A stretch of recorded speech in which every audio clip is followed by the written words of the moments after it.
Ponyboi is a 2024 feature film directed by Esteban Aranjo based on a 2019 short film that originally premiered at the Tribeca Film Festival. The 2024 feature develops the story from the original short, which focuses on an intersex sex worker named Ponyboi, who dreams of a better life and a man that loves them.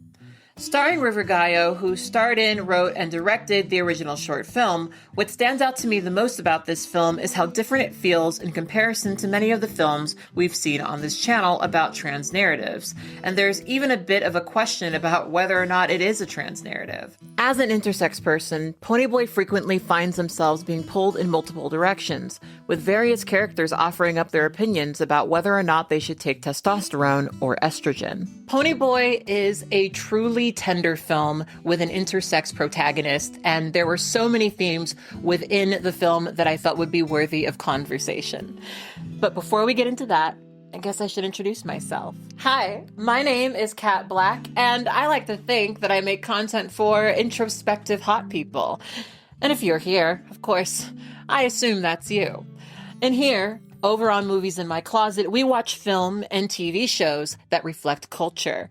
And I share my perspective, and you're always welcome to share your own. And if it's your first time here and you enjoy what you see, be sure to click my button and come up and see me sometime. So this time around, I thought that I would give you guys a really basic summary of the plot. And as we talk about the themes, we will discuss it in more detail. Ponyboi is an intersex sex worker turning tricks in the back of a laundromat where they work with their best friend named Angel, who is currently pregnant by her pimp, Vinnie. Little does Angel know, Vinnie has been having sex with Ponyboi, along with many of the other girls that he runs out of the laundromat. In private conversations, Vinnie tells Ponyboi that they're beautiful, and that if they wanted to become more feminine, he'd be willing to pay for everything.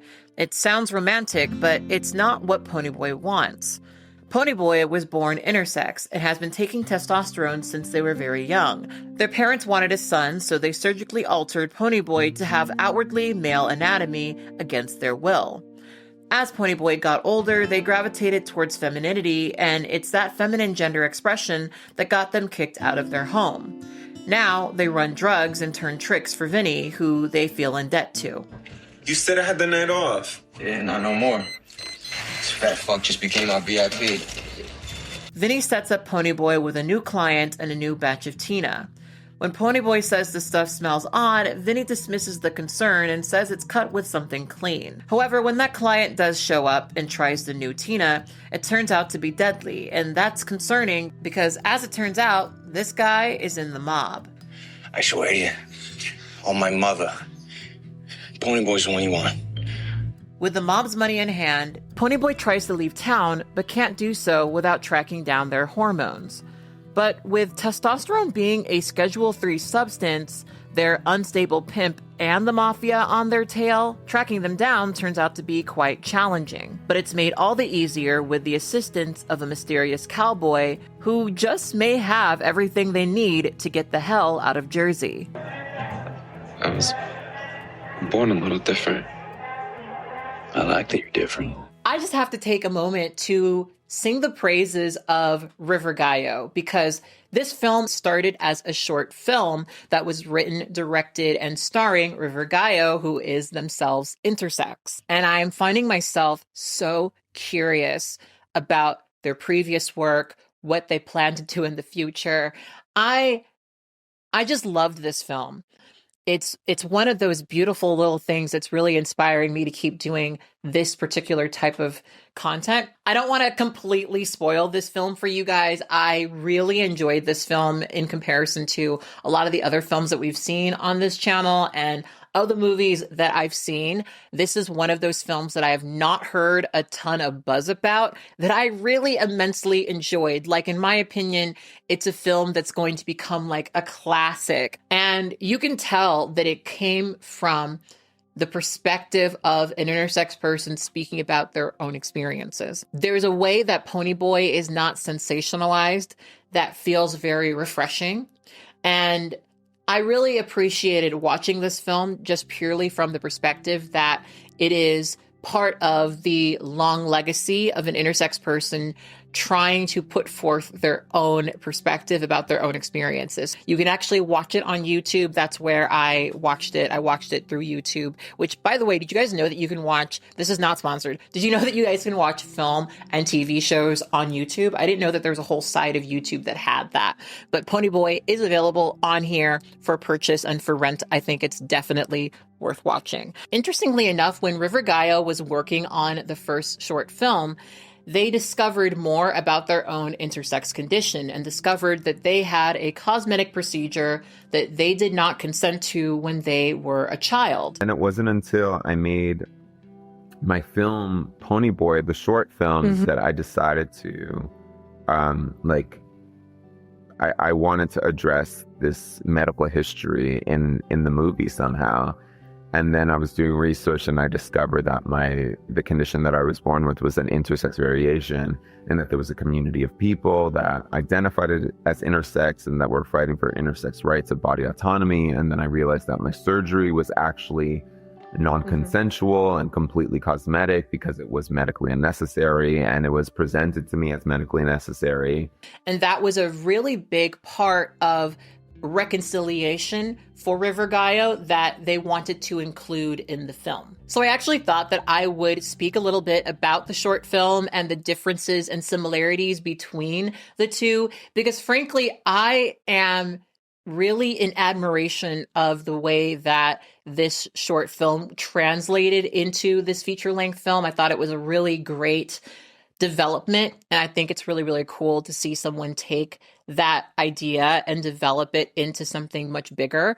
And I just thought it was interesting, and there's so many different nuances between the two films, even though some of the story is very similar. It is a much shorter film, but many of the themes are still present. In the short film, Ponyboi is still turning tricks outside of the back of a laundromat, but the main focus of the film is really the sort of love triangle between Ponyboi, Vinnie, and Angel. In fact, the thing that makes Ponyboi want to leave is Vinnie tells them that they got Angel pregnant, and this is like the last straw. It's one of many sort of negative things that happens to them. And there is a cowboy also in the original short film, but his character is also a little bit different. In the feature film, the cowboy comes into the laundromat, and there's a long and almost unsettling pause as we watch Ponyboi decide to flirt with him. The cowboy is incredibly respectful and kind and soft. He's understanding and has a lot in common with Ponyboi. They immediately hit it off, but their conversation doesn't go too far until it's interrupted by Lucky, the mob John who doesn't survive the plot. Hey, Ponyboi, I'm sorry I'm late. You wouldn't believe the traffic. Not only that, my cab driver doesn't know shit. Gets off the wrong exit, puts me on Fish House Road, and there's an overturned tractor trailer. Lucky, just wait in the back. I'll be right there. However, in the short film, the cowboy is a lot sexier and actually comes to the laundromat as a John. They have sex and hit it off in a way that feels very romantic in an I'll get you out of this place kind of way. In this version, when Vinnie tells Ponyboi that Angel is pregnant, Ponyboi runs to the back of the laundromat and finds a letter from the cowboy. The letter tells Ponyboi to meet him at the boardwalk, and in the envelope are a pair of car keys. However, when Ponyboi does get to the boardwalk, he's nowhere to be found, and it's a bit ambiguous if he even existed to begin with. By the end of the feature film, you get a sense that the cowboy is a daydream, but who and what he represents is a bit more clear and more interesting in my opinion. From what I gather, the cowboy is supposed to represent the type of men that Ponyboi is attracted to, the type of men that Ponyboi idealizes, men that are not too unlike their father. A really big part of Ponyboi's character is that their father was a cowboy, a very well-known cowboy. And by the end of the film, we find out that the reason why Ponyboi is named Ponyboi is because their father was named the Stallion, and he used to call Ponyboi his Ponyboi. And Ponyboi carries one of these figurines throughout the entire film, and the film ends with them returning home to Point Pleasant and placing that figurine alongside all of the other little ponies that their father purchased for them. My partner kept pointing out that the film does a really, really good job of putting you in the physicality of some of the characters. I really enjoyed a scene at the very end of the film where Ponyboi goes back to Point Pleasant to finally reconnect with their father. It's very clear that they've been estranged for quite some time when they come back. And when they enter into the room, there is this sort of staleness in the air. You feel the sort of emptiness and quietness and the sort of strange out of place feeling that you have when you've been estranged from somewhere for so long and you return. And there's a scene where Ponyboi is standing in the hallway leading up to their father's bedroom. And you can sense that whatever is at the end of the hallway, there's something that's going to change. That their life is going to be different once they reach the end of that hallway. And if you've ever been estranged from a father figure like this, which I have been, some of you guys may know that I lost my father a couple of weeks ago, and it was really hard for me to process his death because we were very estranged. And towards the end, we got a bit closer, I guess you could say. But I remember how nervous I was going back home, how much I didn't want to go back home because I didn't want to upset my father. I didn't want my presence and who I was to be upsetting to my father. And it's interesting because this film really did make me feel that same feeling again. And this was the part of the movie that I cried. I cried in this movie because it just felt so real. And when Ponyboi gets to the end of the hallway, they check for their father. And they see that there's a bunch of medical equipment that's been pushed up against the wall. And it becomes really apparent that their father passed away.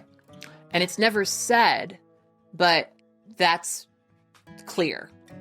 And I really enjoyed that part of the film because it really brought together a lot of emotions and feelings that I think we weren't really necessarily expecting to have there in that point of the film. And maybe it's because I'm raw in my emotions at this current point. But yeah, it really hit me. It really, really hit me. Overall, the full-length film is indeed fleshed out a bit better.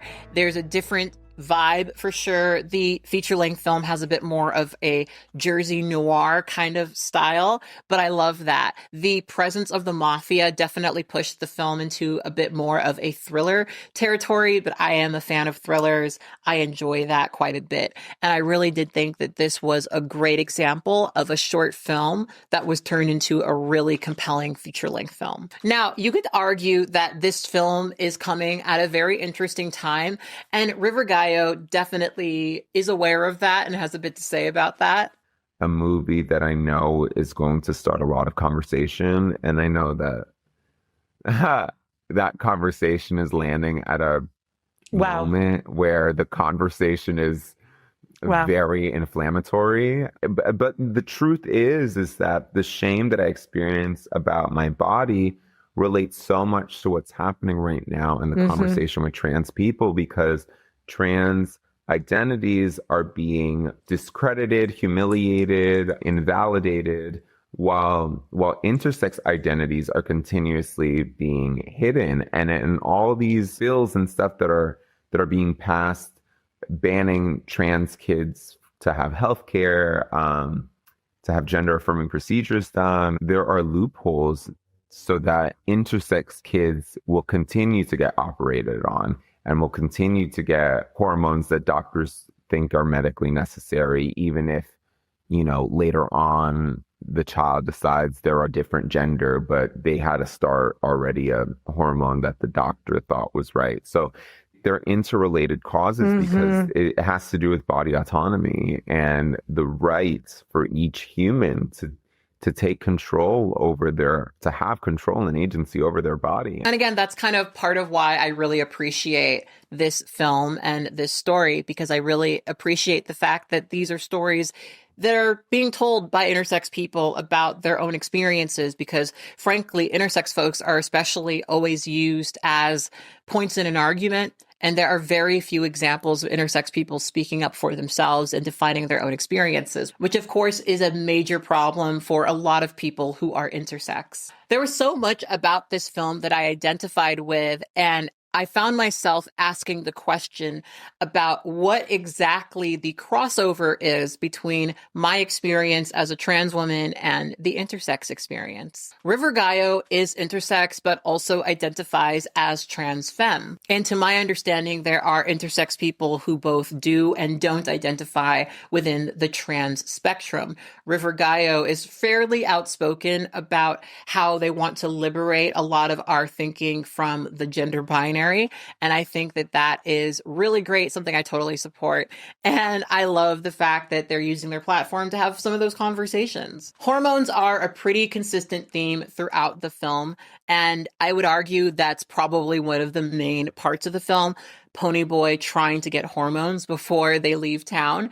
And one of the consistent things that they run into is they take testosterone, but everyone wants to give them estrogen. And everyone kind of has their own reasons for why they want to give them estrogen. Vinnie wants for Ponyboi to become more feminine, essentially so he can make more money. So he actually suggests that they go to Dr. Russo to ask for estrogen instead of testosterone. No.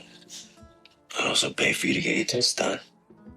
And to my understanding, for a lot of intersex people, they may go in one direction or another based on their condition and frankly, based on what direction they want their body to go in. But throughout the entire film, Ponyboi, who is very clearly a femme-presenting person, insists on taking testosterone, largely because it's clearly the regimen that they prefer.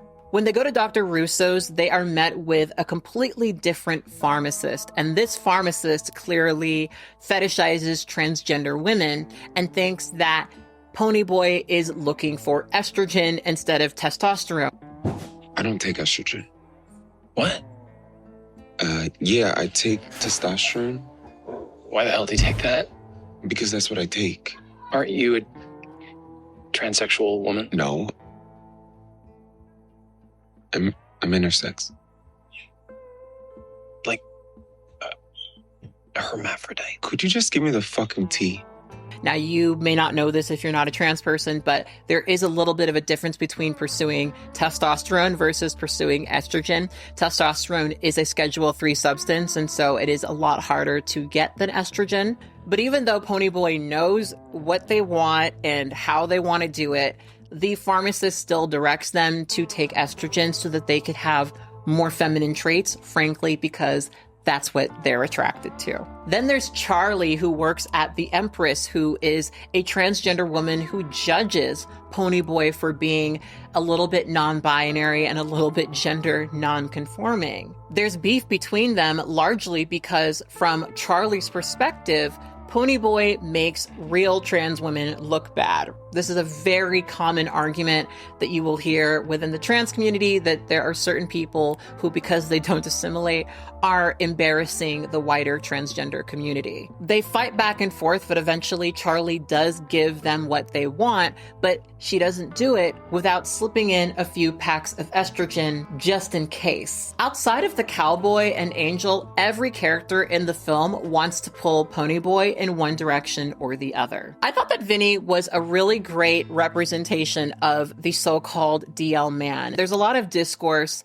on the internet about the difference between a DL man and a closeted guy, and I actually thought that this film demonstrated the difference pretty clearly. This entire film takes place over the course of a single Valentine's Day, and the film starts with a very pregnant Angel receiving a gift from Vinnie, who also comes with a gift for Ponyboi, who he is very obviously sleeping with behind her back. And he does this just out of the view of Angel, because he gets off on the fact that he's doing stuff like that. A lot of DL men, they get off on these sort of transgressive things that they're doing where they're actually being quite toxic, because that's a really central part of their sexuality. Vinnie is sadistic. It's not that they're ashamed of being open about what they're attracted to. It's not that they just haven't found the language for it or haven't found the confidence to be honest about it. It's that they know what they like and they choose to hide it because that sort of transgressive, abusive shit is a huge part of their sexuality. Vinnie showered Ponyboi with pick-me praise and told them how beautiful they are and how much he valued and cared for them. But when his ass was on the line, he was willing to feed them to the wolves. And one thing that they show in this film is that when Ponyboi does tell Angel the truth about how they're sleeping with Vinnie, Angel doesn't initially believe them. And then she sees proof. Then when she goes and has evidence of him cheating, he becomes violent, right? A lot of times DL men like this are abusive to women. They are overtly abusive to women. I would even say that's a huge part of their sexuality, is being abusive to women. And part of what I hate about the way we talk about DL men on the internet is there is such a wide difference between a man being closeted and not being comfortable yet sharing his sexuality with you and a DL man. Like, these are all very different experiences, even though I know for a lot of people, you're just not comfortable with them doing that gay shit, right? I get that that's where a lot of people come from. But I think we muddy a lot of the waters when we conflate DL men with closeted men. And I think Vinnie was a great example of a classic DL man. These are men who leech off of women, right? He doesn't have a place to stay, but Angel's got a place to stay, right? So Angel's home is basically his home. He can punch her in her own home because that is just the way the cookie crumbles, right? That's basically his house, right? I thought that it was a really good, accurate portrayal of this type of guy. And I thought that obviously this is something that River Gallo pulls from their own experiences, right? Vinnie is a character that I think is much more well fleshed out, obviously, in the feature-length film. He's kind of one-dimensional in the short film. But one thing I thought was really fun is that there's a monologue in the short film that is repeated in the feature-length film at a very different time. Get the fuck off me! You won't last a second out there before you start sucking dicks in bathrooms. You know why? Because that's all you're fucking good for. Well, you're just a closeted fucking loser. And you're gonna be a terrible fucking father. You think you're a gangster, Vinny. But you're not. You're just a little white boy from Jersey. You're a closeted fucking loser.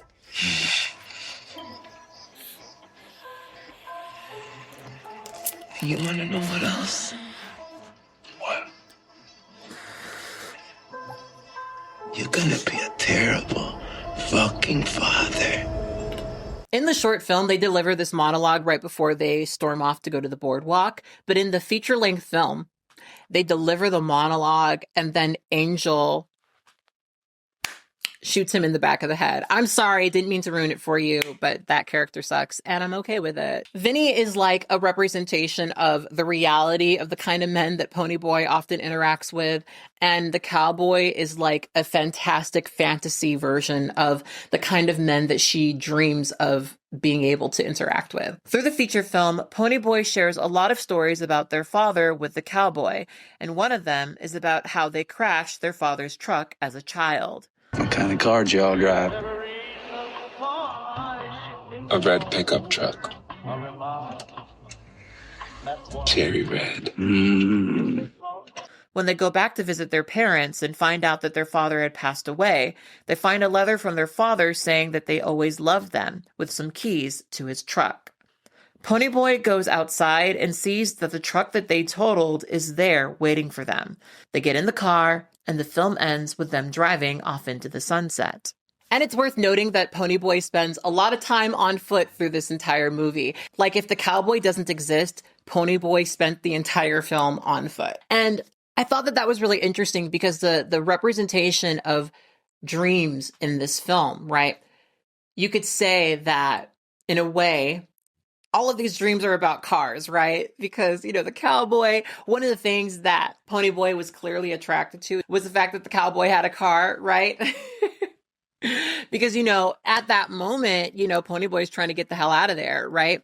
And who knows, maybe that's part of it. Maybe that's a little bit of a commentary on that. But, you know, at this point in the film, their dreams are no longer about the cowboy, aka about an ideal man, And you get the impression that this is the beginning of a new phase of life for Ponyboi, where they're no longer in the position that they were in. And in that way, you almost sort of feel like the original short film's story was resolved a lot better in this film.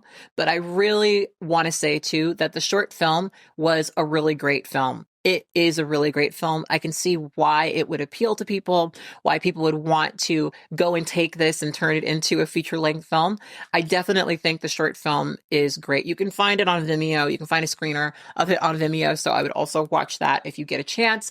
It is, in my opinion, a really, really cute, really good little short film. Very inspiring for some of my own projects. Anyway, like I said, I absolutely loved this film, and I thought that it was a really, really great translation, once again, from the short to feature film. I think that if you really had to choose one of them, definitely go watch the feature film, but I definitely think if you can track down the short film, you should watch it too. Anyway, on that note, I think that's what I have to say about Ponyboi. I thought the film was really, really good. Like I said, you can find it on YouTube. It is available to rent and to purchase. I did purchase it. It's a film that I want to keep watching over and over again because I thought it was just so beautiful, so interesting, so compelling. And if you have been looking for a kind of artsy, queer film, I definitely think it's a good one to check out. Anyway, go watch it. Come back and tell me what you have to say about it. What did you get from it? What are the things that stood out to you?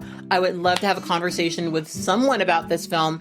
It seems like it's one that not a lot of people have talked about, so I wanted to make this video because I think it's a very, very good film that more people should watch. But next up, we're going to talk about Baby Girl. So check back on this channel for the episode about Baby Girl, which I thought was a very, very interesting film about BDSM. Anyway, I am sorry that it has been so long since I've seen you guys. I've had so much on my plate, and I am trying to get back in the swing of content creation. So you guys will be seeing more content over here. If you enjoyed this video, please consider supporting me over on Patreon, where I upload personal vlogs about my life and also my work life. There are so many things that I've been going through recently with the passing of my father, so I've really appreciated having that as a space to vent. I appreciate Patreon because it really allows for me to have a little bit closer conversation with my audience, and that is something that I have really appreciated because I don't think